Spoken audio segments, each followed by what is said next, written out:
The winter sky over Long Island hung grey and heavy, like steel waiting to fall.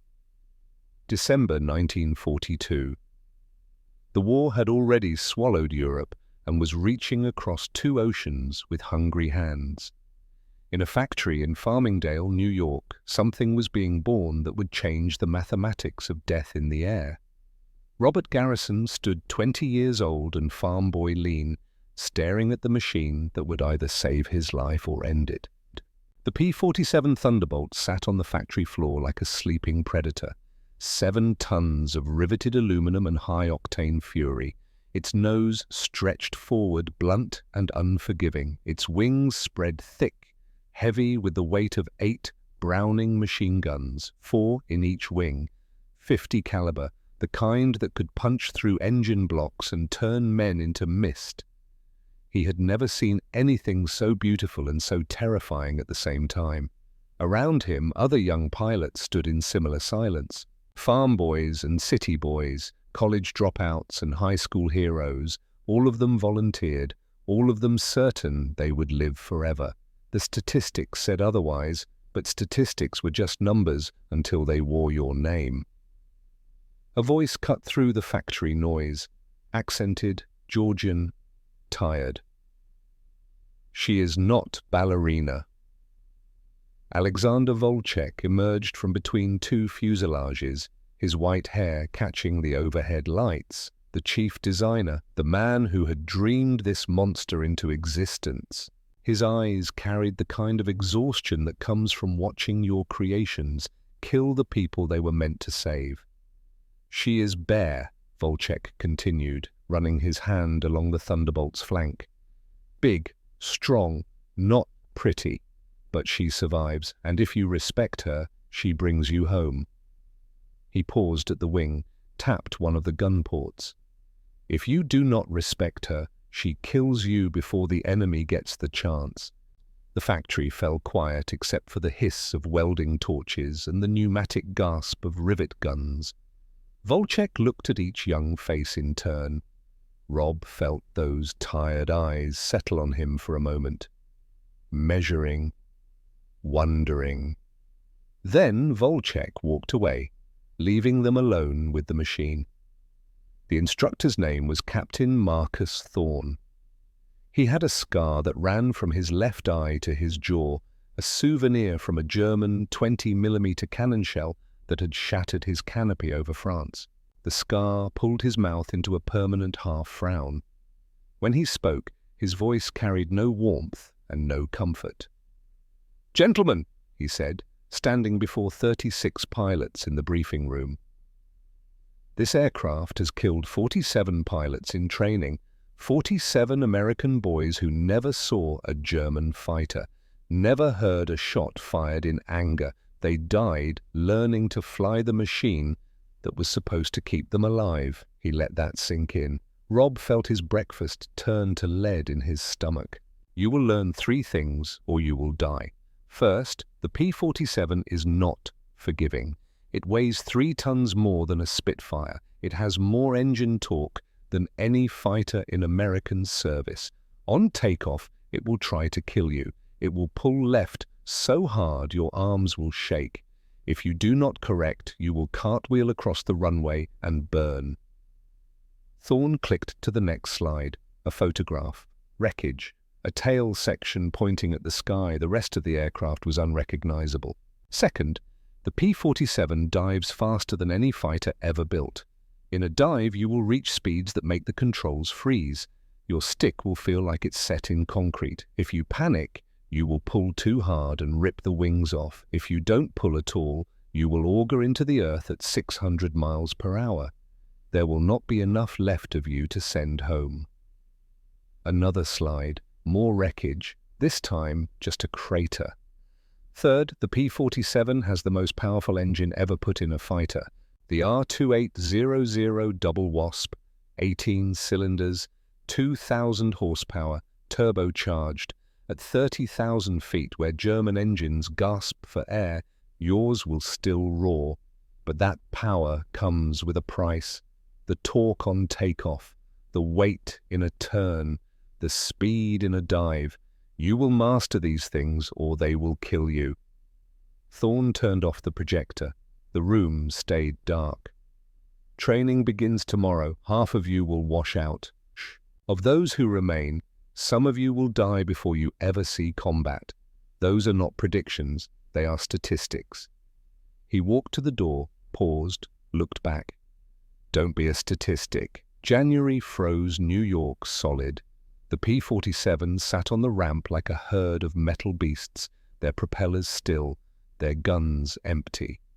Rob stood before his assigned aircraft, number 64, and felt his heart hammering against his ribs. His first takeoff, he climbed into the cockpit. The seat was hard and the space was cramped and everything smelled like oil and hydraulic fluid and fear. The control stick felt thick in his hand. Throttle on the left, mixture control, prop pitch, supercharger, a dozen switches and levers and gauges, all of them critical, all of them waiting for him to make a mistake.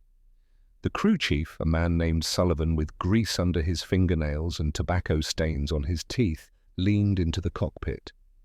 "You look scared, kid." Rob swallowed. "Should I be?" Sullivan grinned without humor. "Yeah, but do it anyway." He dropped off the wing and gave Rob a thumbs up.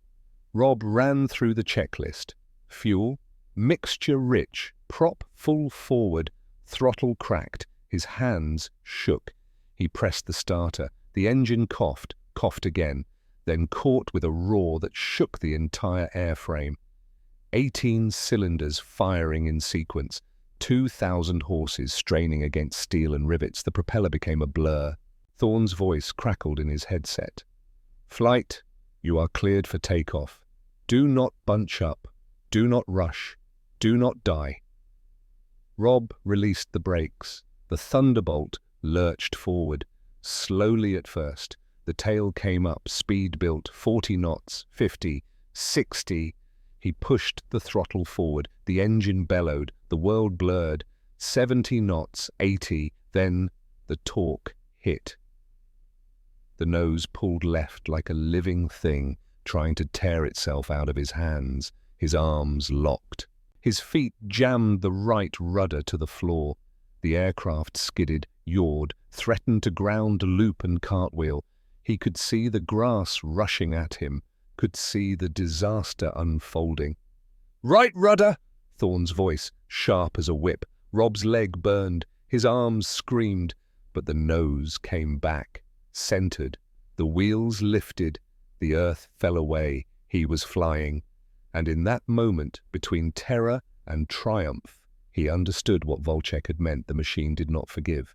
But if you fought it hard enough, it would let you live. They lost Lieutenant Bradley Morrison on the 4th day. A ground loop on landing. The P-47's tail came around too fast. The wingtip caught the ground. The aircraft cartwheeled. Morrison had time to scream once before the fuel tanks ruptured and the fire found him. They pulled his body out in pieces. Rob threw up behind the hangar afterward. He was not the only one. Lieutenant Frank DeWitt died on takeoff 2 weeks later. The torque got him, pulled him left into a hangar. The impact was like a bomb going off. The fireball rose 200 feet. They found one of DeWitt's boots a quarter-mile away. Lieutenant James Hartley died in a dive, practice run, simulating an attack. He pushed the nose over and the speed built and built and built, 500 miles per hour, 550, 600. They told him to pull out. He tried. The controls had frozen from compressibility, air moving so fast it became solid.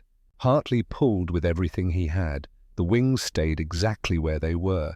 He hit the ground at 612 miles per hour. The crater was 30 feet across. 12 pilots gone by March. 12 boys who would never see Germany, never fire a shot, never know if they would have been heroes or cowards or just survivors. Rob stopped sleeping well. Every night he saw Morrison burning, saw DeWitt's aircraft exploding, saw Hartley's crater. In his dreams he was always next. But every morning he climbed back into the cockpit. The dive that almost killed him came in late February. A training exercise, practice intercepting bombers, Climb to altitude, roll inverted, dive, simulate the attack, pull out. Simple, except nothing was simple at 30,000 feet. Rob rolled his Thunderbolt inverted. The world flipped. The sky became the ground, and the ground became the sky. He pushed the stick forward. The nose dropped. Gravity grabbed him and pulled. 400 miles per hour. The engine screamed. The frame vibrated. 450. The windscreen began to blur. The horizon tilted. 500. His hands tightened on the stick. The controls felt stiff. 520. He could see the practice target below. A pattern of white sheets laid out like a bomber formation. 550. Time to pull out. He pulled the stick back. It did not move. He pulled harder. Nothing. The stick was frozen. Compressibility. The air at that speed became a wall. His controls were useless. 600 miles per hour. The sheets were getting bigger.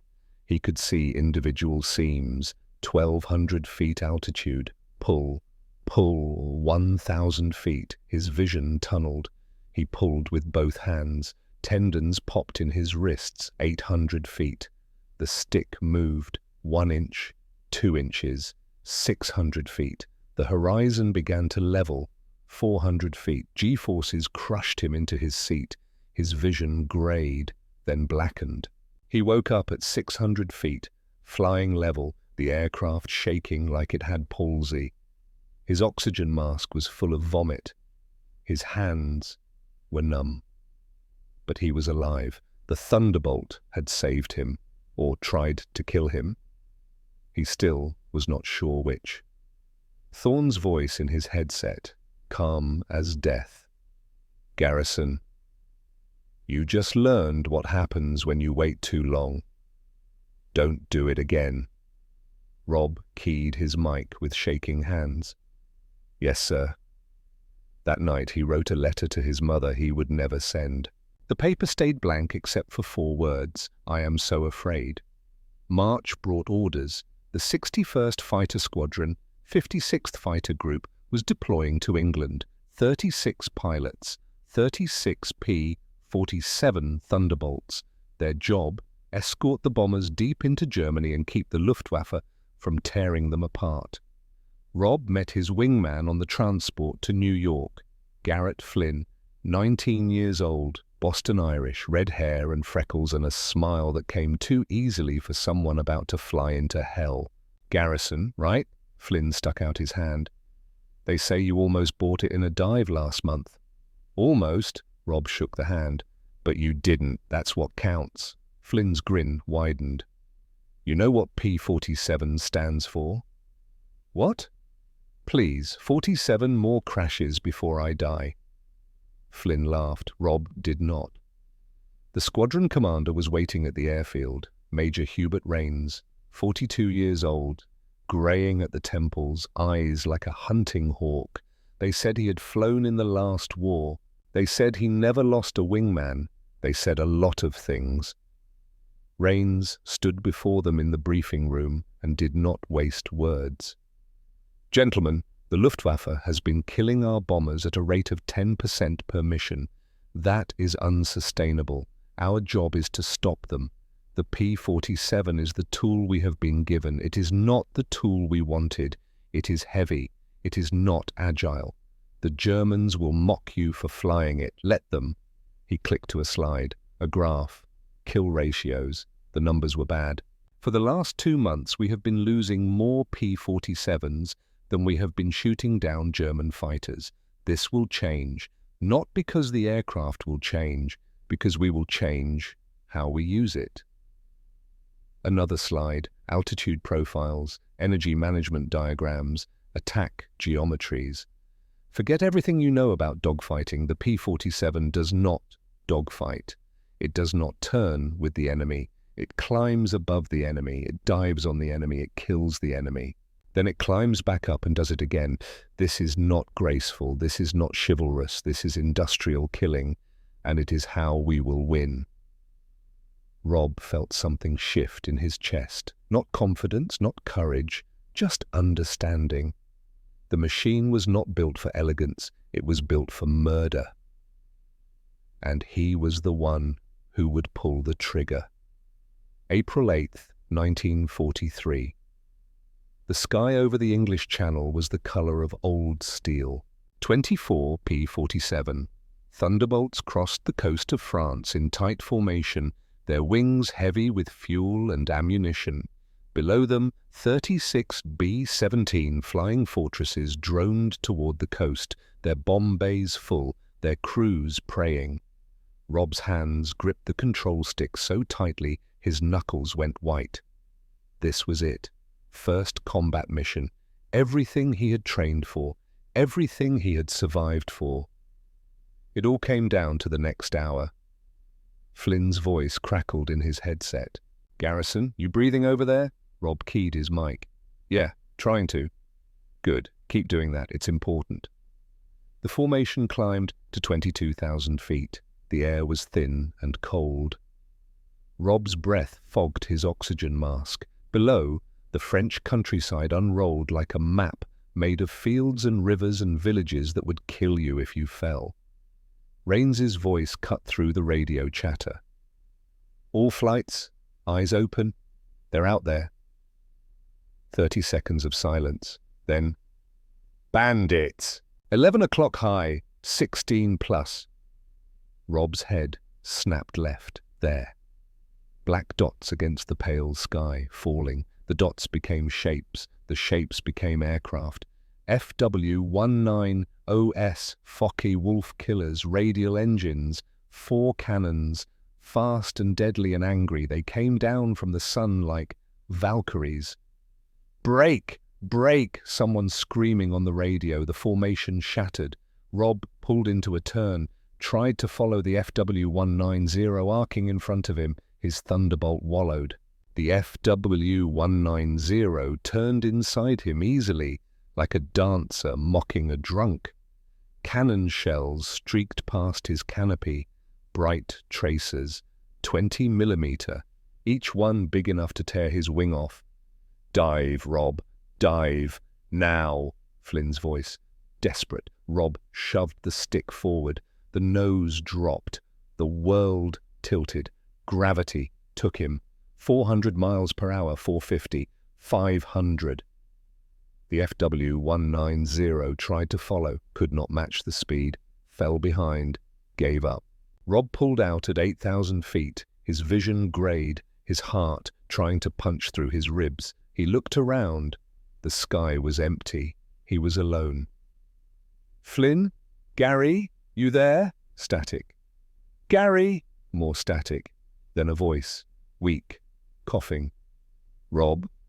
I'm hit. Engines smoking. Can't make it back." Rob's blood turned to ice. "Where are you?" "I don't..." 2 o'clock, maybe. Everything's spinning." Rob looked right, saw a lone P-47 trailing black smoke, descending, an F-2190 circling it like a shark. "Gary, get out! Bail out!" "Can't. Canopies jammed. And Rob, The F-2190 attacked. Cannon fire walked across Flynn's aircraft. The canopy shattered. The wing folded. The Thunderbolt tumbled, shedding pieces, trailing fire. No parachute. Flynn's last words cut through the static. Calm. Almost peaceful. "Tell my ma... Tell her I saw Ireland from up here." Then silence. Rob watched the wreckage fall. Rob watched it hit the French countryside in a ball of orange flame, watched the smoke rise, watched his wingman, his friend, his brother in everything but blood, die 1,000 miles from home. He did not cry. There was no time for crying. He turned his Thunderbolt toward England and flew through the empty sky alone. They landed at dusk.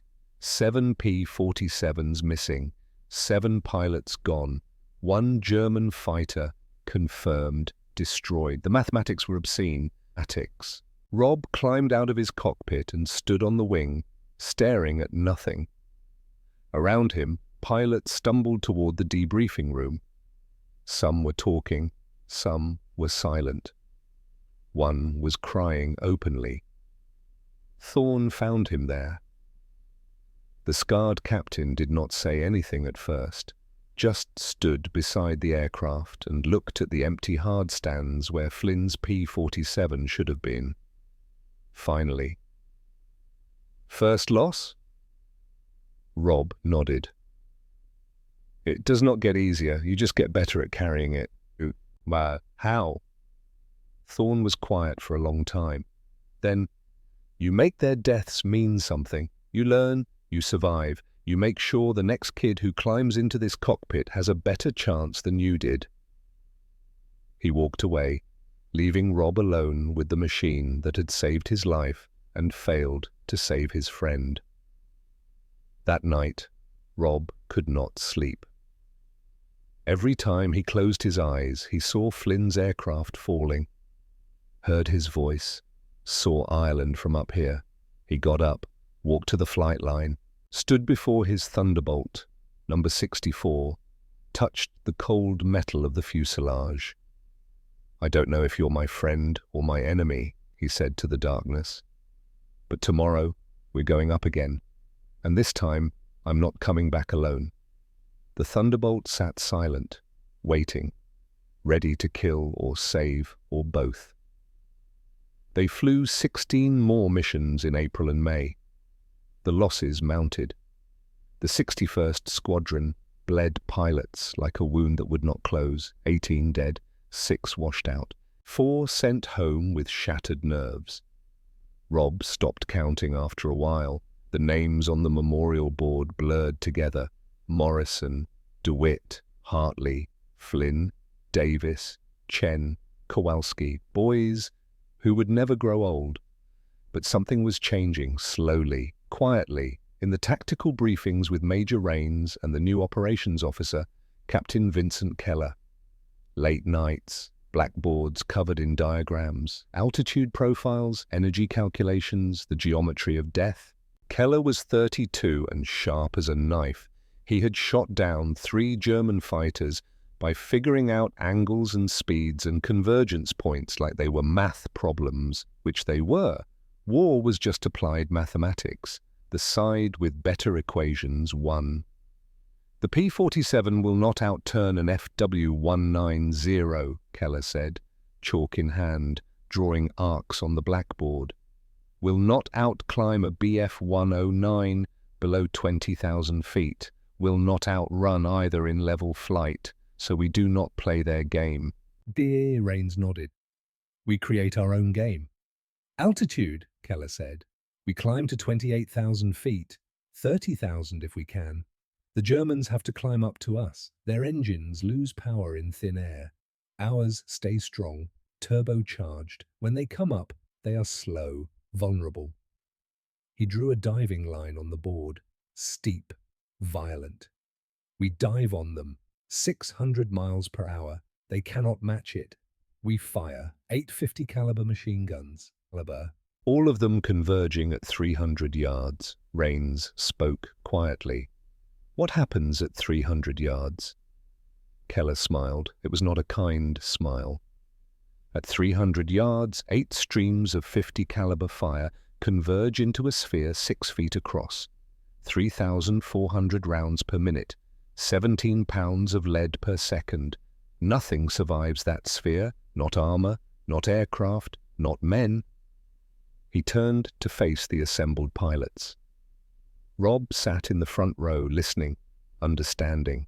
"We call it boom and zoom," Keller said. "Dive, shoot, climb back up, repeat. You do not chase, you do not turn, you execute, then you leave." Rains stood. "Gentlemen, this is not the war we imagined. This is not knights jousting in the sky. This is industrial killing, and starting tomorrow we are going to be very, very good at it." Rob felt something settle in his chest, not excitement, not fear, just cold, hard clarity. He knew what he was now, what the Thunderbolt was. What this war demanded: a hammer, waiting to fall. June 26, 1943. The sky over France was pale and infinite. Rob led a flight of 8 P-47s at 28,000 feet, so high the horizon curved, so high his breath came in gasps even through the oxygen mask. Below, 20 FW-19s were climbing to attack a formation of B-7s. Rob could see them, small, dark, rising slowly. Raines's voice was calm. "Thunderbolt lead, you are cleared to engage. Execute." Rob keyed his mic. "All flights. On my mark. Roll inverted. Dive to attack altitude. Do not chase. Do not linger. Kill and climb." He counted to 3. Then, mark. 8 P-47s rolled inverted. 8 noses dropped. 8 throttles went full forward. The dive, 400 miles per hour. Rob's Thunderbolt shook. The engine bellowed. 450. The FW-190s were getting bigger, larger. Individual aircraft now, 500. His gun sight settled on the leader. Dark paint, yellow nose, someone's pride and joy. 550. His hands tightened on the stick. His thumb found the trigger. 300 yards. He fired. 8 Browning. 2 machine guns erupted at once. The sound was not a roar. It was the sky tearing itself apart. 50 caliber rounds, each one half an inch across, each one moving at 2,900 feet per second. 8 streams converging into a sphere of industrial violence. The FW-190 did not explode. It came apart. The wings separated from the fuselage. The canopy shattered. The engine tore itself free of its mounts. Metal fragments filled the air like a cloud of knives. Where there had been an aircraft, there was debris. Where there had been a man, there was nothing at all. Rob pulled up. G-forces crushed him. His vision greyed. But he held the pull. The nose came up. The altimeter unwound backward. Climbing. Back to altitude. He looked around. 7 other FW-19s were falling, on fire, in pieces, tumbling. 45 seconds, 8 kills. The remaining Germans broke formation, fled, scattered. It was not a battle, it was an execution. But then the revenge came. Rob felt the impacts before he heard them. Thud, thud, thud, thud. His aircraft shuddered. The windscreen starred with cracks. Something hot whipped past his head.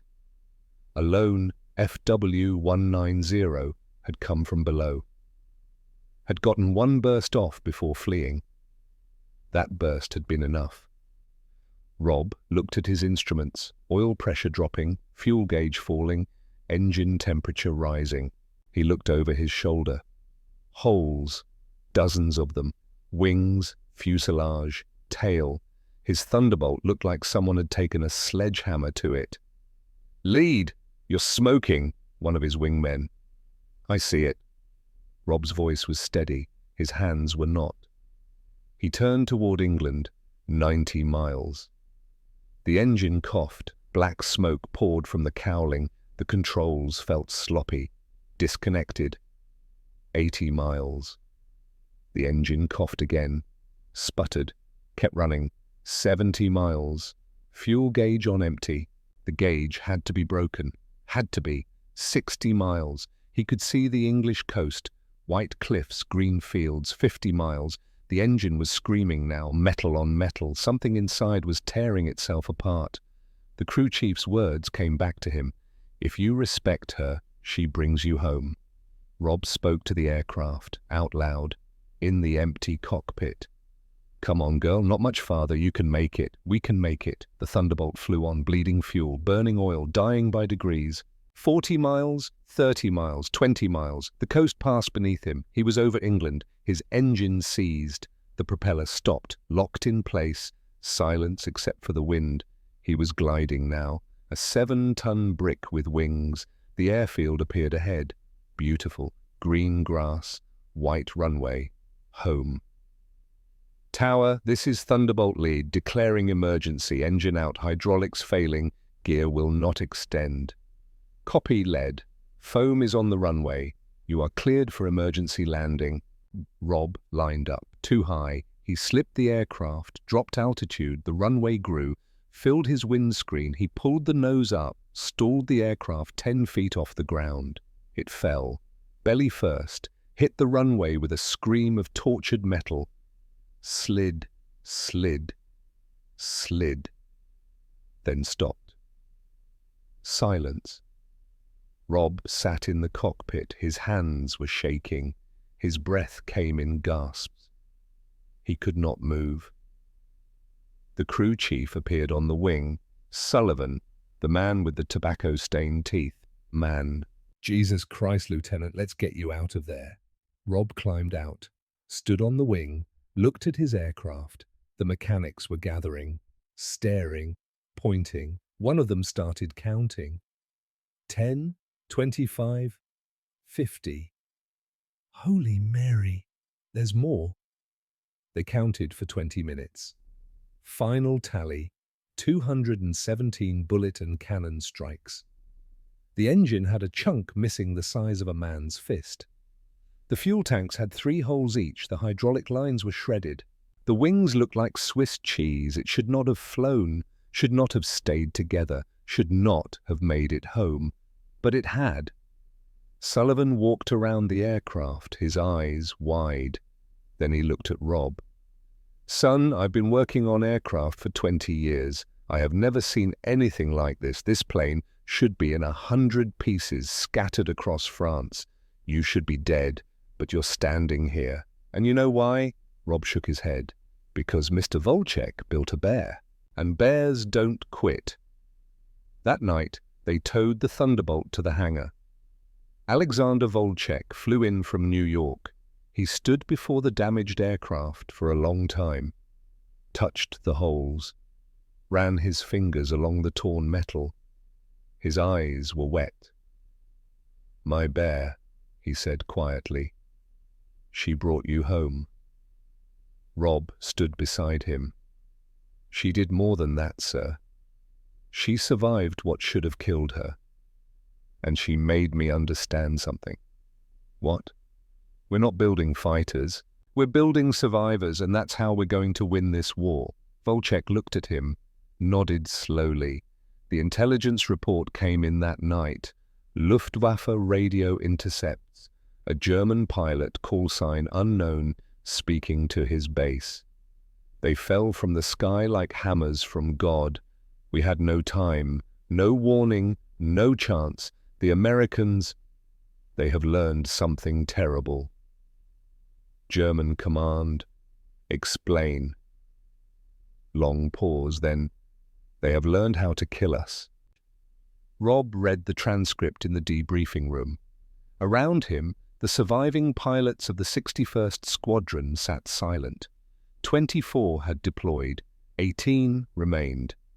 But something had changed. The fear was still there, the losses were still there. But now there was something else, understanding. They knew what they were flying. They knew what it could do. They knew what they had become. Not knights, not heroes, not aces, executioners, and the thunder was only beginning. The summer of 1943 brought a different kind of heat to the skies over Europe. It wasn't just the sun beating down through the canopy glass or the friction of air against metal at 500 miles per hour. It was the heat of a war turning, of momentum shifting like the tides Rob had never seen growing up in landlocked Montana. The briefing room at Halesworth felt different now. Gone were the nervous silences, the shuffling feet of men who didn't know if they'd see sunset. The pilots of the 61st Fighter Squadron carried themselves with something harder, not quite confidence, but the cold certainty of men who had survived what killed their friends and emerged with a terrible kind of knowledge. Rob sat in the front row, captain's bars still new on his shoulders, feeling the weight of 27 names on the memorial wall outside. Gary Flynn's name was third from the top. He could recite them all from memory, had written letters to most of their families. Some he'd sent, others sat in his footlocker, the ink faded from his sweat-soaked hands trying to find words that didn't exist. Major Hubert Rains stood at the front, pointer tapping against a grainy reconnaissance photograph blown up to poster size. The face staring back at them could have been carved from Prussian stone, sharp cheekbones, eyes like chips of winter sky, the Knight's Cross and oak leaves stark against the uniform collar. "Gentlemen," Rains began, his voice carrying that same calculating tone that had kept most of them alive this long. "Meet Hauptmann Hans-Joachim Reinhardt. 206 confirmed victories, Eastern and Western fronts, the Luftwaffe's highest-scoring pilot currently operating against us." The room absorbed this in silence. 206. The number sat in Rob's stomach like a stone. "Intelligence indicates he's taken personal command of JG-1's operations over northern France," Rains continued. "He shoots down an average of 4 aircraft per day when engaged. He's methodical, patient, and, according to prisoners we've interrogated, completely ruthless." Captain Vince Keller, sitting beside Rob, let out a low whistle. "4 a day. That's not a pilot, sir, that's a production line." "Exactly," Rains said, "which is why we're going to break the line." The mission came 3 days later, August 17th, 1943, a date Rob would remember for reasons that had nothing to do with the successful raid on Schweinfurt's ball-bearing plants. The 56th Fighter Group put up 72 P-47s that morning, the largest formation Rob had ever flown in. The sky seemed crowded with them, Thunderbolts stacked from 20,000 feet to 35,000, a vertical wall of American metal between the bombers and whatever the Luftwaffe could throw at them. Rob led his flight of 4 at 28,000 feet, the new altitude his home now. Up here the air was thin enough to see stars even in daylight if you knew where to look. The oxygen mask pressed cold against his face, each breath a conscious effort. His hands rested light on the stick and throttle, muscle memory from 100 flights keeping the P-47 in perfect formation. "Thunderbolt lead. This is Overwatch." The ground controller's voice crackled in his headset. "We're painting multiple groups climbing to your altitude. Estimate 40-plus bandits. Vector 090, altitude angels 30. Rob's pulse kicked up, but his voice stayed level. "Copy, Overwatch. All Thunderbolt flights, heads on a swivel. They're coming up to meet us." They appeared as specks first, then silhouettes, then the unmistakable profiles of FW-19OEs and BF-109s climbing in loose formation. Rob counted quickly. 30, 40, maybe 50. His gunners were right. This was no hit and run. This was the Luftwaffe making a statement. "Lead, this is 3. That was Lieutenant Eddie Palmer, the youngest pilot in the flight at 18, still carrying baby fat in his cheeks. "That's a lot of them, sir." "Stay in formation, 3, Rob said. "Remember your training. We have altitude, we have speed. We dictate this fight." The German formation began to separate, some groups diving toward the bombers, others, the ones that concerned Rob, continuing to climb. Someone down there knew what they were doing. Someone was bringing the fight to the P-47s at their own altitude. "Thunderbolt lead, lead 2. Keller's voice, steady as granite. "I've got the top group, 6 aircraft still climbing. Lead element looks, professional." Rob saw them then, 6 FW-19 OEs in perfect finger-4 formation, climbing with a patience that spoke of experience. No wild maneuvering, no wasted energy, just a steady, methodical ascent that would bring them level with the P-47s in less than a minute. "I see them too," Rob said. His thumb found the gun switch, flipping it to on. The slight hum through the airframe told him all 8.50 calibers were ready. "All flights, engage at will. 2, you take the top group. I'm going for the leader." The distance closed with terrible speed. Rob pushed the throttle forward, felt the Pratt & Whitney respond with a surge of power that pressed him back into his seat. The P-47 accelerated like a freight train, its bulk transformed into momentum, into energy that could be spent in violence or survival, often both at once. At 32,000 feet, the two formations merged. Rob selected the lead FW-190, a machine painted in mottled grey-green with a distinctive yellow nose. His gun sight settled on it, the illuminated pipper dancing slightly with each twitch of the stick. 300 yards, 250, 200. The FW-190 broke hard left. Rob followed, but the P-47's turn radius couldn't match the German fighters. The enemy aircraft slipped outside his gun sight arc, rolling inverted and pulling down in a split S that would have been suicidal at lower altitude. Here, with miles of air beneath them, it was brilliant. Rob didn't chase. Raines's voice echoed in his memory. "Don't get drawn into their fight. Make them fight yours." He pulled the stick back, climbing again, converting his speed into altitude. The P-47 clawed upward, turbocharged engine singing its peculiar song. 34,000. 35, 36. Below him, the FW-190 completed its maneuver and began climbing again, but the energy it had spent in that beautiful roll couldn't be recovered quickly. Rob had the height advantage now. He rolled inverted, pulled through, and dove. The world compressed into a tunnel, airspeed building, 400, 450, 500 miles per hour. The FW-190 growing in his windscreen, the yellow nose filling his sight picture. The enemy pilot saw him. Rob could see the helmeted head snap around, but physics didn't care about awareness. Rob's finger touched the trigger. 8 Browning M2 machine guns spoke at once. The recoil was barely noticeable in the P-47's mass, but the sound, God, the sound. Even through the engine roar and the wind scream, he could hear it. A ripping, tearing noise like industrial machinery eating sheet metal. 3,400 rounds per minute combined fire rate, every fifth round a tracer to mark the path.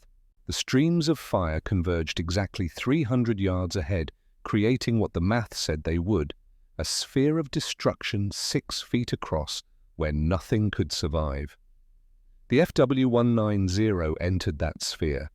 Rob saw pieces, large pieces, separate from the aircraft. The wing folded upward, the aileron torn away by the hammering impact of 50 caliber rounds.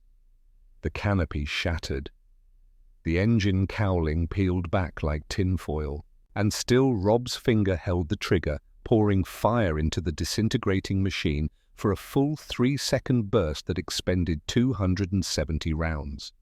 When he released, there was no aircraft left to shoot at, just debris tumbling through the air and a spreading cloud of fuel vapor catching the sunlight.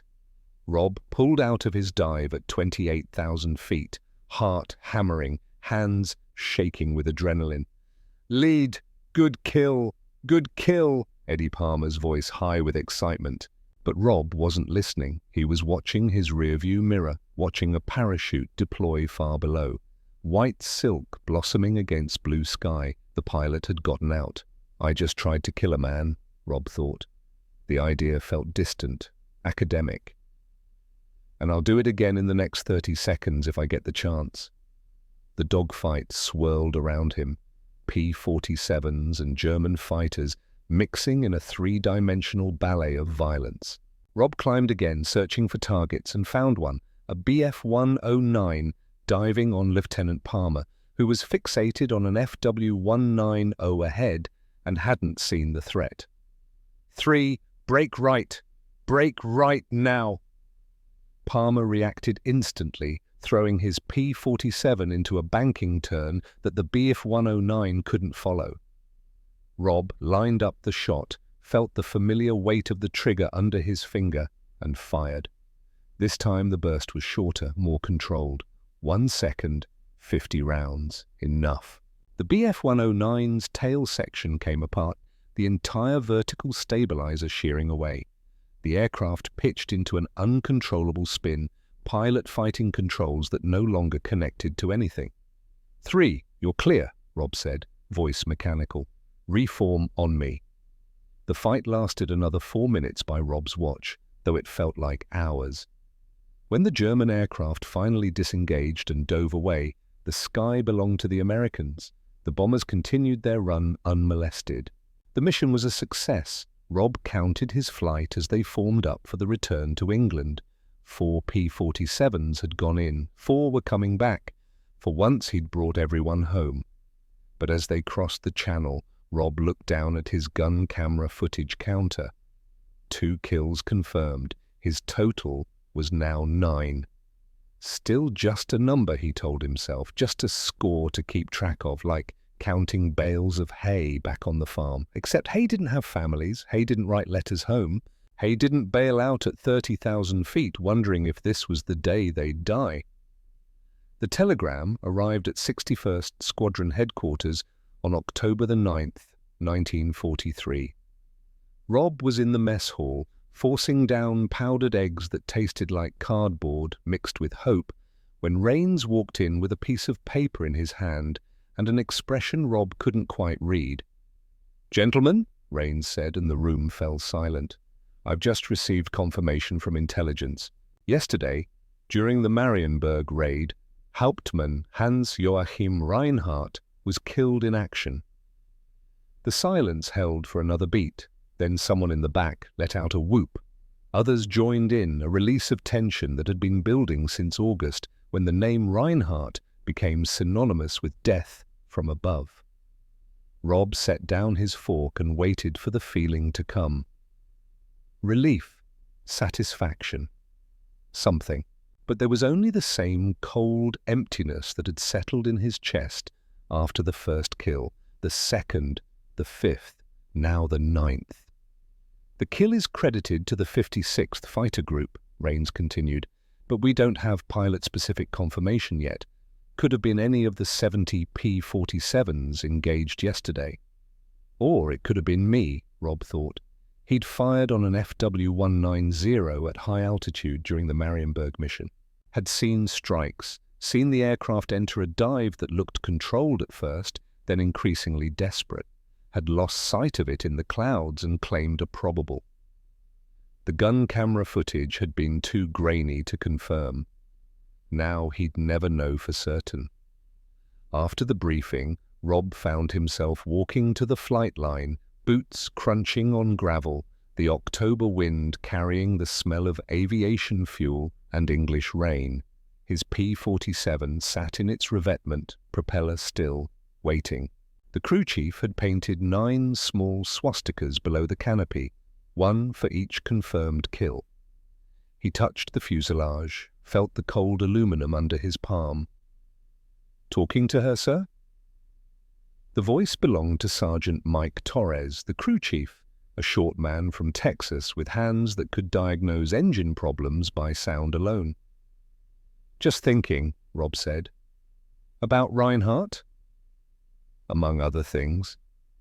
Torres pulled out a cigarette, offered one to Rob, who shook his head. The sergeant lit up, took a drag. 206 kills. Can you imagine? 206 men who didn't go home because of 1 pilot. "And now he's not going home either," Rob said. "That bother you, sir?" Rob considered the question. "I don't know what it does to me anymore, Sergeant.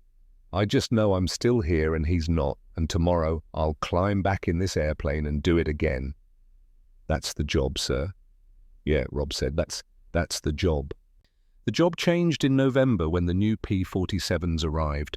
Rob was in the cockpit of P-47 D-25, serial number 42-26641, running through pre-flight checks when he noticed the propeller. It was different, broader, with blades that looked like they'd been flattened out with a hammer. Where the standard prop was sleek and narrow, this one was wide and curved. Paddle blade propeller, Torres explained, climbing up on the wing. Just came out of Republic's factory. Supposed to give you better climb rate, better performance at altitude. Rob ran his hand along one blade. How much better?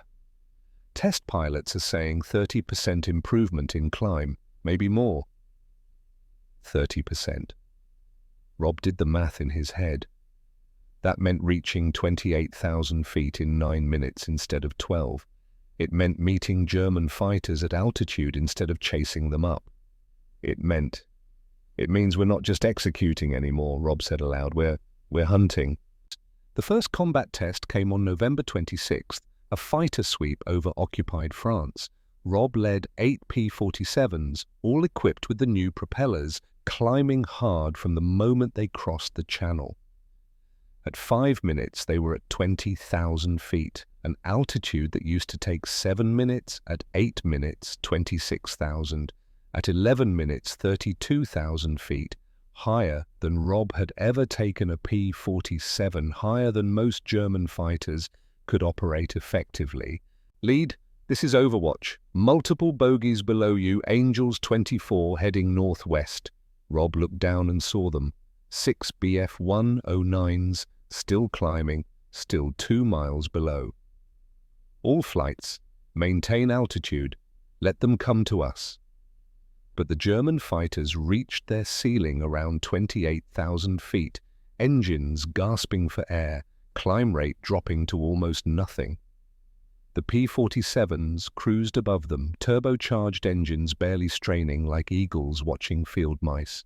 Thunderbolt lead to all flights, Rob said, feeling something cold and efficient settle over him.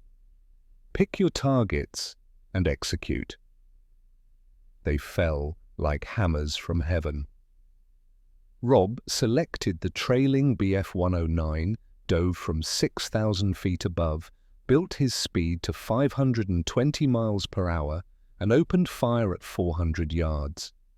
The 8.50 calibers reached out like the fingers of an angry god.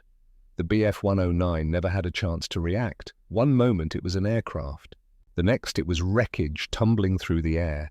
Rob pulled out, climbed back to altitude, and did it again, and again. In 12 minutes of combat, his flight shot down all 6 German fighters without loss. That night, in his bunk, Rob tried to sleep and couldn't. He kept seeing the Bf-109s, kept seeing them exactly as they'd looked in his gun sight, kept seeing the moment the 8 streams of fire converged and erased them from existence. He'd killed 3 men today. His total was now 15, officially an ace, twice over. The word felt meaningless. He pulled out his writing paper and tried to compose a letter to Gary Flynn's mother, something he'd been attempting for months. The pen hovered over the paper for 20 minutes before he gave up and put it away. What could he possibly say? Your son died so I could live long enough to become very good at killing? The truth, Rob was learning, had no place in letters home. June 5th, 1944. The briefing room was packed with every pilot the 56th Fighter Group could muster, over 100 men crowded into a space meant for 60. Major Rains stood at the front with a map of the French coast that everyone had seen a dozen times in training, but never with this particular intensity in their commander's eyes. "Gentlemen," Rains said, and the room fell silent. "Tomorrow we invade Europe. Operation Overlord commences at 0630 hours. The 56th will provide air superiority over the landing beaches designated Utah and Omaha. We expect heavy Luftwaffe resistance." He paused, let that sink in. "Intelligence estimates they'll throw everything they have left at us. Every fighter, every bomber, every aircraft that can get airborne. Your job is to stop them. All of them. If a single German aircraft gets through to those beaches, thousands of American soldiers die." Rob sat in the front row, feeling the weight of 27 air kills and God knows how many ground kills pressing on his shoulders. Around him were pilots who'd been flying since April 43, and bright-faced replacements who'd arrived last week and didn't understand yet what their clean uniforms meant. He thought about Gary Flynn, who should have been here, about Lieutenant Morrison, Captain Thorne, all the names on the memorial wall. They died to get the 61st to this moment. Tomorrow would prove whether their deaths meant anything. The sky over Normandy at 0600 hours on June 6th was the most crowded Rob had ever seen. Below, the invasion fleet stretched to the horizon, thousands of ships laying down a bombardment that made the earth shake even at 20,000 feet. Above, stacked in layers like a deadly wedding cake, were formations of Allied aircraft. Fighters, fighter bombers, all orbiting in assigned zones, all waiting for the Luftwaffe to show. Rob led his flight of 4 at 25,000 feet, throttle set for endurance cruise, eyes scanning the eastern horizon. His wingman was Lieutenant Eddie Palmer, now 19 and somehow still alive after 8 months of combat. The kid had learned fast, learned hard, learned from watching better pilots die. Lead, this is Overwatch. Multiple groups inbound from the northeast. Estimate 40+ bandits, mixed types, Angels 22, and climbing. They're coming for the beaches. Finally. Rob's hand moved to the throttle. All Thunderbolt flights, this is lead. Bogies northeast, heading 270, maintain altitude and prepare to engage. The German aircraft appeared as dots against the morning sky, growing rapidly into the familiar silhouettes of FW-19, O-chairs and BF-109s. Rob counted quickly, 42 aircraft, split into 3 groups, all diving toward the invasion fleet where men were dying in the surf. Lead, they're not coming up to us, Palmer observed. They're going straight for the beaches. Then we go down to them. All flights, follow me. Rob rolled inverted and pulled through, diving toward the German formation. The P-47 accelerated like it had been waiting for this moment all morning. 400 miles per hour, 450, 500. The lead German group, 12 FW-19 O-chairs, saw them coming and tried to scatter. Too late. Rob picked the leftmost aircraft, let the gun sight settle and fired. 3-second burst. 270 rounds. The FW-19O's engine cowling disintegrated. The propeller flew off like a discus and the aircraft pitched into a spin. He pulled right, found another target, fired again. This one exploded, probably hit the fuel tank. Debris peppered his windscreen. Around him, the sky filled with tracers, smoke trails, falling aircraft. P-47S and German fighters mixed in a chaotic furball that spread across 10 miles of sky. Rob climbed, dove, fired, climbed again, the cycle becoming mechanical, instinctive. A BF-109 crossed his nose at 300 yards. 8 guns spoke. The Messerschmitt came apart. An FW-190 dove past, chasing a damaged P-47. Rob followed, firing, saw strikes, watched the German aircraft pull up streaming smoke and flame. Lead, I got one on my 6. I can't shake him. Palmer. Rob's head snapped around, found his wingman's P-47 with a BF-109 glued to its tail, cannon flashes strobing from its nose. Rob didn't think. Rolled hard left, pulled lead, fired from an impossible angle, mostly missed, but enough rounds connected. The BF-109 broke off, dove away, trailing coolant. 3. Get back in formation, now. Palmer's P-47 slotted back onto Rob's wing, the kids breathing harsh over the radio. The fight lasted 11 minutes by Rob's watch. When the German aircraft finally disengaged and fled east, they left behind 12 burning wrecks. The 56th Fighter Group lost 2 P-47s. Not a single German aircraft reached the beaches. The afternoon mission was different. No fighters to intercept, just ground targets. Rob's flight had been rearmed with 8 rockets under the wings in addition to the 8.50 calibers. The target was a German convoy moving up to reinforce the beach defences. 40 trucks, 6 half-tracks, 2 companies of infantry. They caught the convoy on a straight road between hedgerows, nowhere to run, nowhere to hide. "Lead is in hot," Rob said, and pushed over into his dive. The sight picture was different from air combat. Instead of another aircraft dancing in the gun sight, he saw trucks full of men, soldiers scrambling out, some running, some bringing up rifles and machine guns in futile defiance. He fired the rockets first. They streaked down on trails of smoke and hit the lead vehicles, detonating in orange fireballs that sent debris spinning through the air. Then, the 8.50 calibers. Rob held the trigger down for 5 seconds. 450 rounds of armor-piercing and incendiary ammunition sawing through metal, canvas, flesh. Trucks exploded, men fell, the road became a killing ground. He pulled up at 1,000 feet, hands steady on the controls, mind carefully blank. Palmer's attack, Keller's attack, the 4th P-47. By the time the flight finished its runs, the convoy wasn't a convoy anymore. Just burning wreckage and small figures running across open fields. Rob circled once, marking the destruction for the intelligence report.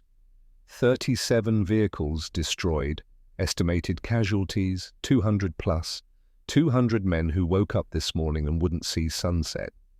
Good, some cold part of him thought. 200 who won't be shooting at our boys on the beaches. But later, back at base, eating dinner he couldn't taste, Rob's hands started shaking and wouldn't stop. Captain Keller found him outside the mess hall, sitting on the ground with his back against the wooden wall, staring at nothing. "You okay, Rob?" "I killed 200 men today, Vince. Maybe more. I strafed them on a road and they died, and I don't feel anything about it except that my hands won't stop shaking." Keller sat down beside him, lit a cigarette. "You want to know a secret? Mine shake too. Every time. I just hide it better. Does it get easier? No, it gets harder, because you get better at it, and that's the part that eats at you." They sat in silence as the sun set over England, 2 killers in a war that needed killing done, wondering what would be left of them when it finally ended. July 1945 brought the strangest mission of Rob's war. A fighter sweep over Bavaria, deep into Germany, hunting for stragglers. They found one, a lone FW-190 flying top cover over a column of civilian refugees clogging a rural road. Rob recognized the markings even from 2 miles away. Yellow nose, black spiral on the fuselage, Klaus von Richter's personal aircraft, the German ace who'd escaped him in June 43 during the 217 bullet mission. The pilot who'd transferred to the Eastern Front and somehow survived, now here, protecting civilians instead of fighting. Rob had altitude, speed, position, every advantage. His thumb rested on the trigger, steered on. One squeeze and von Richter would join Reinhardt in whatever pilots went after death. But Rob looked down at the refugees, old people, women, children, walking west with everything they owned. He thought about Gary Flynn, about the 200 men on the road, about 15 months of killing and watching friends die and becoming something he didn't recognize in the mirror. Rob moved his thumb away from the trigger. "Thunderbolt lead to all flights. Target is not hostile. Do not engage. Repeat, do not engage."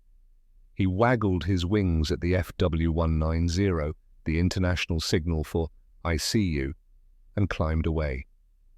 Von Richter's voice crackled over the radio, broken English. "American, why? Why you not shoot?" Rob keyed his mic. "Because the war's already over. You just don't know it yet." A long pause, then, "Thank you." That night, Rob wrote 2 letters, one to Gary Flynn's mother, finally finding the words after 2 years. The other to his own family, telling them he'd be home soon. He was 22 years old. He'd killed 37 men in air combat and hundreds on the ground. He'd survived when better men hadn't. And he'd chosen mercy when he could have chosen revenge. Maybe that meant something. Maybe it didn't. But it was enough to let him sleep that night without screaming himself awake. The thunder, for now, had quieted to distant rolling echoes. Tomorrow it might roar again. But tonight, Rob Garrison allowed himself to believe he was still human. December brought snow to Belgium and something worse to the men fighting there. Rob learned about it second-hand through radio chatter and desperate requests for air support that weather made impossible to fulfill. The German offensive had punched through American lines in the Ardennes, creating a bulge in the Allied front that gave the battle its name. For 7 days, the 56th Fighter Group sat grounded at Boxted Airfield, while fog and snow blanketed Europe from England to Germany. Rob spent those days pacing the operations room, listening to reports of American infantry being overrun, of entire divisions cut off and surrounded, of panzer columns rolling west like it was 1940 all over again. "We should be up there," he said for the dozenth time on December 22nd, staring out at the grey soup that passed for sky. "Our boys are dying, and we're sitting here with our thumbs up our—" "Major Garrison," Raines's voice cut through his frustration like a blade. "Sit down." Rob sat. Around him, the other pilots waited in various states of barely controlled agitation. Lieutenant Eddie Palmer sat in the corner, cleaning his pistol for the 3rd time that morning. Captain Keller chain-smoked by the window. 24 other men found their own ways to deal with helplessness. "Weather reconnaissance reports clearing skies tomorrow morning," Raines said, studying a meteorological chart. "If they're right, and that's a significant if, we fly at first light." "The mission?" someone asked. "Everything," Raines said simply. "Every aircraft we can put in the air, every pilot who can fly. We're going to break the German offensive or die trying." The room absorbed this in silence. Rob thought about the numbers.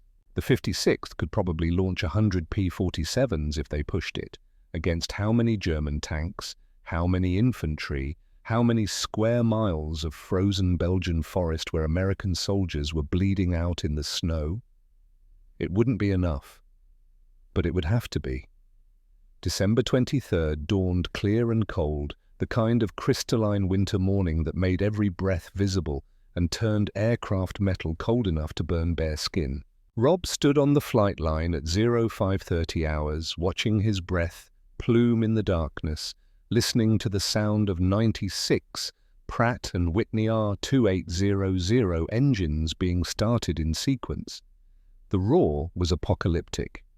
His P-47, the 3rd aircraft to bear his name since that first plane was scrapped after the 217-bullet mission, sat in its revetment with 8 rockets under the wings and full ammunition for the 8.50 calibers. Sergeant Torres had painted the mission count on the fuselage: 127 combat missions, 37 kill markings, and something new, something Torres had added without asking, a small outline of Montana, the state Rob hadn't seen in 2 years.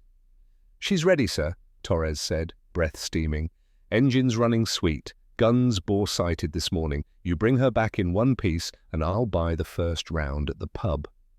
"You've said that after the last 40 missions, Sergeant. And you've brought her back every time. Don't break the streak now." Rob climbed into the cockpit, settling into the familiar seat that had been molded to his body by hundreds of hours. The instrument panel glowed faintly in the pre-dawn darkness. He ran through the checks automatically, hands moving with muscle memory. Throttle, mixture, prop pitch, trim tabs, gun switches. The radio crackled. "All Thunderbolt flights, this is Overwatch. Target area is Bastogne sector. Grid coordinates will follow. Primary targets are armor and mechanized infantry. Rules of engagement: anything German, anything moving. Weather is clear over target area. Expected resistance: moderate to heavy ground fire, minimal air opposition, good hunting." Rob keyed his mic. Thunderbolt lead copies all. Flights, check in. One by one, the other flight leaders responded. 12 flights of 8 aircraft each.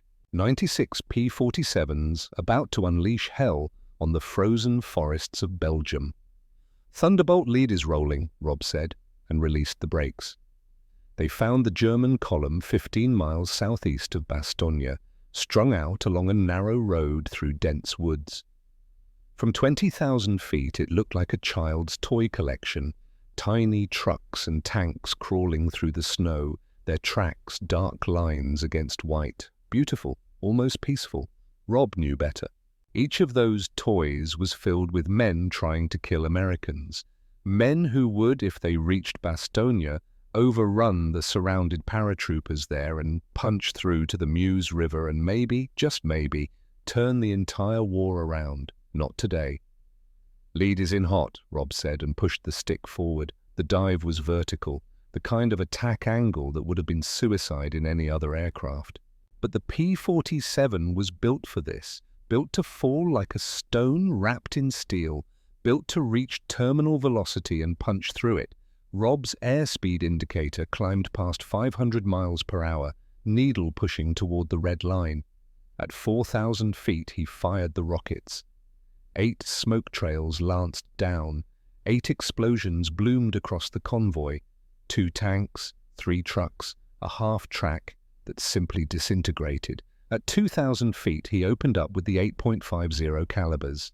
The sound, even through the engine roar and screaming wind, was like industrial machinery eating the world. Rob held the trigger for a 4-second burst. 1,300 rounds, walking through the convoy like the finger of God dragging across the earth. A Panther tank's engine deck erupted in flame. A truck loaded with ammunition detonated in a mushroom cloud.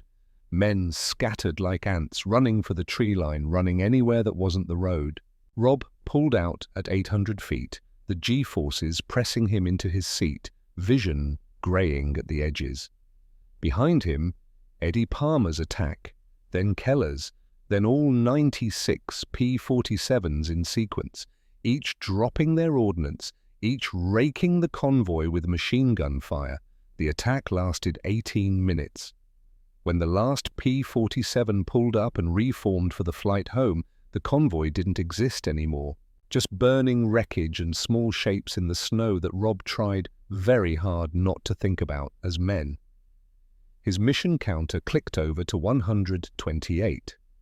His ammunition counter read 0. His hands, gripping the stick, were steady as stone. It was only later, after landing, after debriefing, after the intelligence officers finished congratulating him on a successful mission, that Rob made it back to his quarters and vomited into a bucket until there was nothing left inside him but bile and shame. Captain Keller found him there, sitting on the floor of his quarters, back against the wall, staring at nothing. "How many?" Rob asked. His voice sounded distant, like it belonged to someone else. "Intelligence estimates 300 dead, maybe 400. 24 tanks destroyed, the entire column neutralized. I killed them, Vince. I dove on that convoy, and I held the trigger down and I killed... God, I don't even know how many. Dozens? 100? And all I felt while doing it was satisfaction that my aim was good." Keller sat down beside him, said nothing for a long moment. Outside, someone was celebrating, the sound of drunken singing drifting through the thin walls. "You want me to tell you it's okay?" Keller said finally. "That you're a hero, that those men deserved to die? I want you to tell me how to stop seeing it. The trucks exploding, the men running. Men, I want you to tell me how to be a person again after this. I can't, because I don't know the answer. Maybe there isn't one." Keller lit a cigarette, offered it to Rob, who shook his head. "But I can tell you this. Those men you killed today would have killed our boys at Bastogne. The paratroopers are still holding because of what we did. That has to mean something." "Does it?" Rob looked at his hands. Steady hands, killer's hands. Killer's, Or is that just what we tell ourselves so we can sleep at night? Keller didn't answer because there was no answer that didn't sound like a lie. Rob woke on New Year's Day, 1945, to the sound of explosions.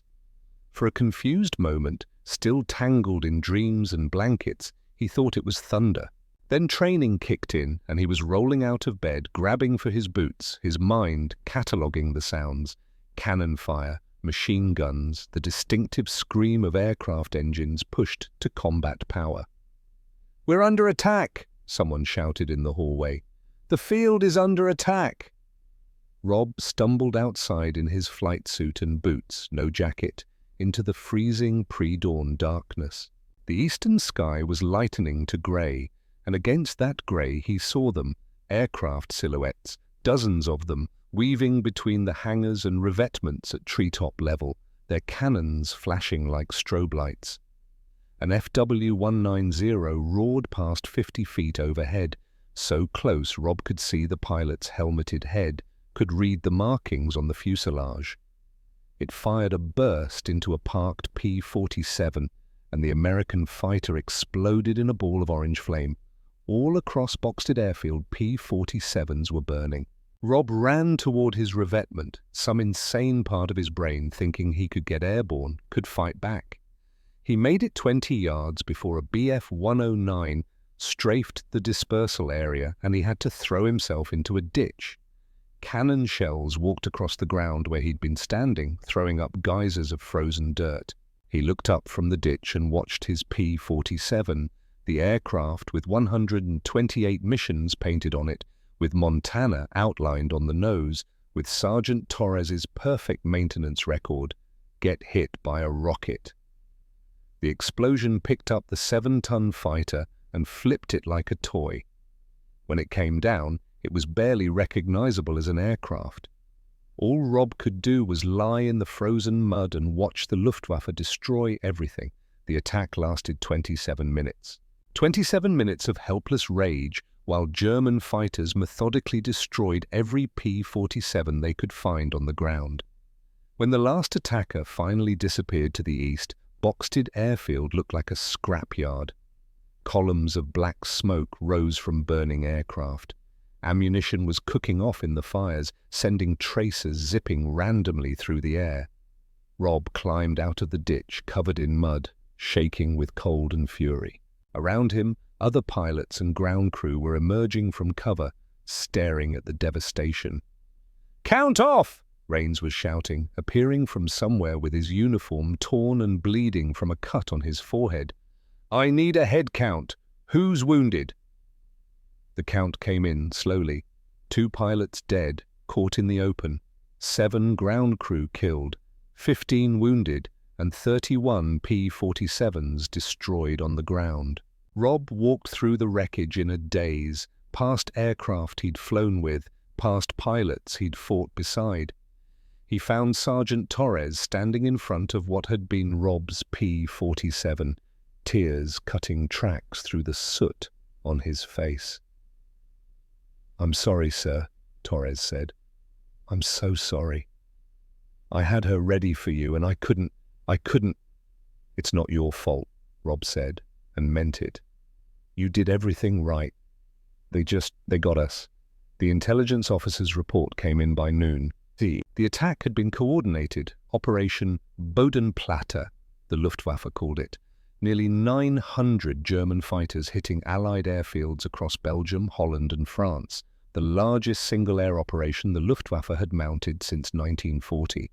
The Americans lost 300 aircraft on the ground, but the Germans lost 271 aircraft in the attacks and the subsequent flights home.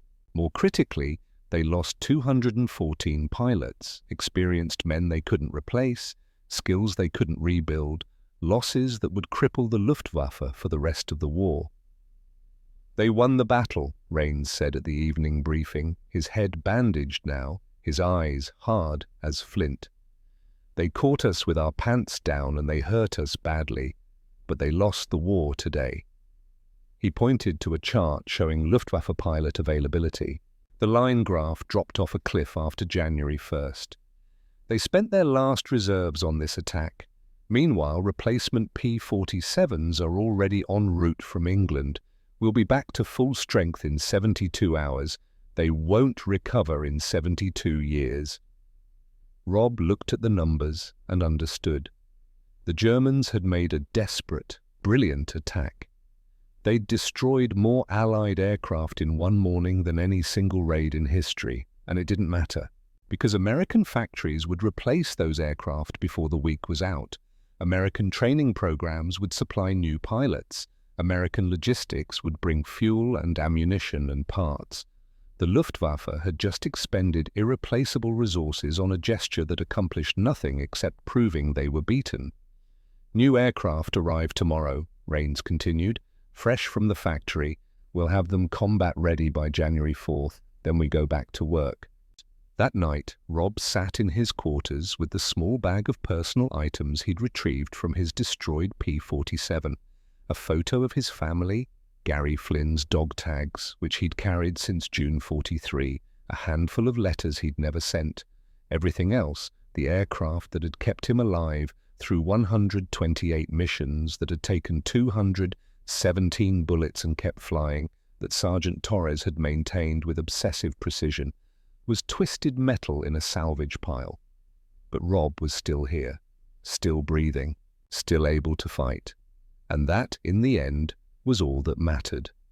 April 1945 brought spring to Germany and the end of everything. Rob flew his 141st combat mission on April the 15th, leading a flight of 4 P-47s on what the briefing officer called armed reconnaissance, which meant flying low over the German countryside and shooting anything that moved. The Wehrmacht was in full retreat now, columns of soldiers and refugees clogging every road west, trying to reach American lines before the Soviets arrived from the east. They found one such column 20 miles southeast of Munich, 50 vehicles, military and civilian, mixed together, crawling along a rural highway. Rob was about to make a strafing pass when something made him hesitate. Through his binoculars, he saw women, children, old men. Mixed in with the Wehrmacht soldiers were civilians fleeing the war's end. "Lead, are we engaging?" Eddie Palmer asked over the radio. Rob studied the column. Definitely military vehicles among the civilian ones. Definitely legitimate targets. One strafing pass and he could add another dozen kills to his record. He thought about the convoy in Belgium, about the men he'd killed, about becoming something he didn't recognize. "Negative," Rob said, breaking off. "Sir?" "You heard me, 3. We're not shooting civilians. There's a war to fight somewhere else." As they turned away, Rob saw it, a crashed aircraft in a field beside the road. Even from altitude, he recognized the yellow nose, the distinctive markings. Klaus von Richter's FW-190. "Lead, I'm seeing a downed aircraft," Keller reported. "Enemy fighter, looks recent." Rob keyed his mic. 3 and 4, maintain patrol altitude. 2, you're with me, we're going down for a look. "Nee, sir, that's against. I know what it's against. Follow me down." Rob spiraled down to 500 feet, flew over the crash site. The FW-190 had bellied in, mostly intact. 50 yards away, a figure in a German flight suit sat against a tree. Rob made a decision that would have gotten him court-martialed if anyone found out. He landed the P-47 in the field. Klaus von Richter looked up as Rob approached, pistol drawn but pointed at the ground. The German pilot was in his mid-30s, face gaunt with exhaustion, uniform torn and dirty, blood soaked through a makeshift bandage on his left leg. "American," von Richter said, in accented but clear English. "You are—" "The one from June. The one who spared me over the refugees. You remember? A man remembers the one who could have killed him, but chose mercy." Von Richter coughed, grimaced with pain. "Why did you land? To finish what you started?" Rob holstered his pistol, sat down on the ground across from the German pilot. Up close, he could see the Knight's Cross at von Richter's throat, the cumulative wear of too many missions in the lines around his eyes. "Why were you protecting that convoy?" Rob asked. "Because they are my people. Soldiers, yes, but also children, old women, people who have lost everything and are trying to find somewhere safe before your Russians arrive." They're not my Russians. No, I suppose they are not. Von Richter reached into his pocket, slowly, pulled out a cigarette case. Do you smoke? No. Good. It is a terrible habit.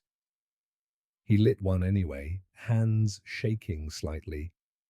How many have you killed, American? 37 in air combat. I stopped counting the ground kills. Honest, I appreciate that. Von Richter exhaled smoke. I stopped counting at 150. After that, it was just survival. Every morning I woke up and told myself just one more day, just survive one more day. And then the day after that, and the day after that. Rob understood that. God help him, he understood that completely. "The war is over," Rob said. "Maybe not officially, but it's over. You know that." "Yes, I know that, but still I flew. Still I fought. Because what else could I do? I am a pilot. Fighting is all I know." Von Richter reached up to his throat, unclasped the Knight's Cross with oak leaves, held it in his palm. The medal caught the afternoon sunlight, glittering. "Take this," he said, offering it to Rob. "Give it to a museum, sell it, throw it in a river. I do not care, but let it stand for something." "For what?" "For the truth that no one will want to remember. That we were not devils, just young men in terrible machines doing what old men told us was necessary." Von Richter's voice cracked slightly. That we killed and died and destroyed, and in the end it meant nothing except that some of us survived, and some did not. Rob took the medal. It was heavier than he expected. "What will you tell them?" Von Richter asked. About me? About us? "I'll tell them you were a pilot, a good one, that you fought for your country like I fought for mine, that at the end you were protecting civilians instead of killing soldiers. That is more mercy than I deserve. Maybe, but it's the truth." Keller's voice crackled over Rob's radio. "Lead, we need to move. We're drawing attention." Rob stood, looked down at Von Richter. "Can you walk? With help? Then let's get you to a medic. You'll be a prisoner, but you'll live." Von Richter looked up at him, something like gratitude in his exhausted eyes. "Why? Why do this for me?" Rob thought about Gary Flynn, about Reinhardt, about 200 men on a frozen Belgian road, about every choice he'd made in 2 years of war. "Because I'm tired of killing," he said simply, "and because you deserve to go home." He helped Von Richter to his feet, called for a medic over the radio, and stayed with the German pilot until American troops arrived to take him prisoner. Later, flying back to base, Rob looked at the Knight's Cross in his pocket and thought about the man who'd given it to him. An enemy, an ace, a killer, just like him. May 8th, 1945, Victory in Europe Day. Rob stood in front of his P-47, his fourth aircraft, bearing 141 mission markings and 37 kill symbols, and listened to the celebration happening around him. Someone had found champagne, pilots were dancing, the war in Europe was over. He felt nothing. That evening, Rains found him in the empty briefing room, staring at the wall where they'd posted casualty lists for 2 years. The 61st flew 287 pilots over the course of the war, Rains said quietly. 198 of them are dead. That's a 69% casualty rate. I know, sir, I knew most of them. You survived, Major Garrison. Against those odds, you survived. That means something. Does it, or does it just mean I was lucky and they weren't? Rains sat down, looked at the wall of names. I don't know, maybe both, maybe neither, but I know this, you did your job. You brought men home when you could. You killed the enemy when you had to. You made hard choices and lived with them. I'm not sure I did live with them, sir. I'm not sure what's left of me after all this. Then you figure that out. You go home to Montana. You see your family. You try to be a person again. Rains stood, put a hand on Rob's shoulder. That's an order, Major. Survive the peace like you survived the war. June 1945, Montana. The wheat fields looked exactly as Rob remembered them, golden under the summer sun stretching to the horizon. His father's farm, unchanged by the war that had changed everything else. His mother cried when she saw him. His father shook his hand, then pulled him into a hug that said everything words couldn't. That first night home, Rob lay in his childhood bed and listened to silence. No engine sounds, no distant explosions, no voices of pilots who wouldn't see morning, just silence. It took 3 days before he could sleep through the night without waking up reaching for controls that weren't there. It took a week before he stopped flinching at the sound of tractors backfiring. It took months before he could tell his father what he'd done in the war, and even then he left out most of it.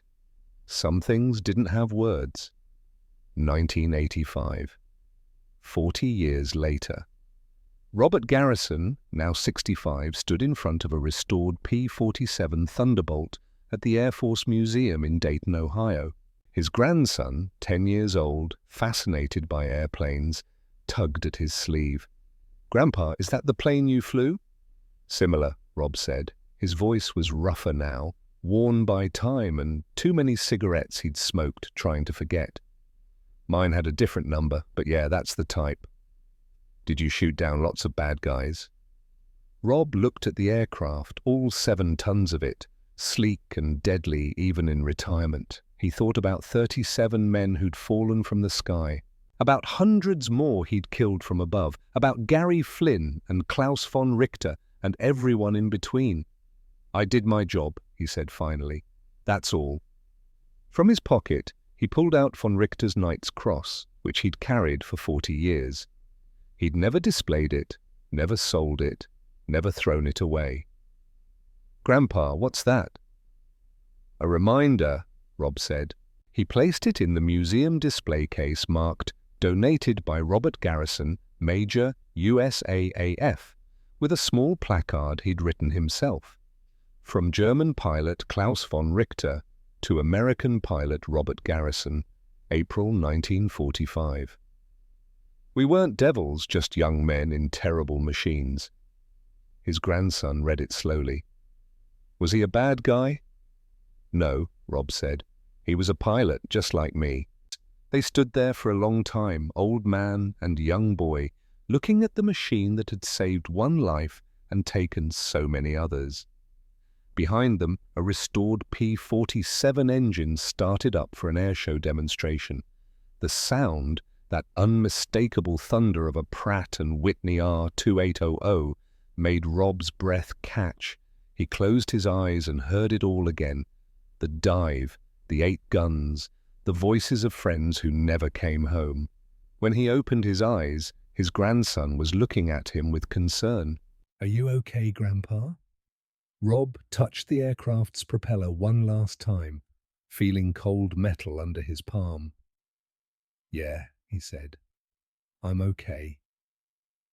It was the same lie he'd been telling himself for 40 years. But maybe, someday, it would be true. He walked away from the P-47 toward the museum exit, toward the parking lot and the world beyond. Behind him, the engine roared to life, thunder rolling across the tarmac. Rob didn't look back. Some sounds you never forget. The 8 guns firing in perfect synchronization, the silence that followed, the weight of survival.